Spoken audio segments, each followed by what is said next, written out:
ಈಗ ನೆಗೆಟಿವ್ ಆಗಿ ಥಿಂಕ್ ಮಾಡೋದು ಒಂದು ಹ್ಯಾಬಿಟ್. ಓಕೆ, ಸೊ ಪಾಸಿಟಿವ್ ಆಗಿ ಥಿಂಕ್ ಮಾಡೋದು ಕೂಡ ಒಂದು ಹ್ಯಾಬಿಟ್.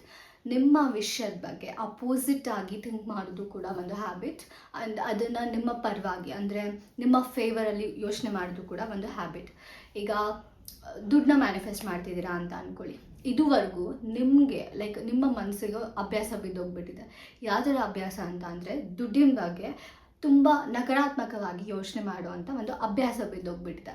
ದುಡ್ಡು ನನ್ನ ಹತ್ರ ಇರಲ್ಲ, ಲೈಕ್ ದುಡ್ಡಿಗೆ ನಾನು ಕಷ್ಟಪಡಬೇಕು, ದುಡ್ಡು ಅಷ್ಟು ಈಸಿಯಾಗಿ ಸಿಗಲ್ಲ, ನಾನೇನೋ ಎಫರ್ಟ್ ಹಾಕಬೇಕು, ಹಾರ್ಡ್ ವರ್ಕ್ ಮಾಡಬೇಕು.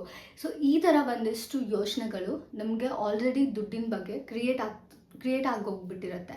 ಅಂದರೆ ಆ ಒಂದು ಹ್ಯಾಬಿಟ್, ಆ ಒಂದು ಅಭ್ಯಾಸ, ದುಡ್ಡಿನ ಬಗ್ಗೆ ನಕಾರಾತ್ಮಕವಾಗಿ ಯೋಚನೆ ಮಾಡುವಂಥ ಅಭ್ಯಾಸ ನಿಮಗೆ ಕ್ರಿಯೇಟ್ ಆಗಿರುತ್ತೆ.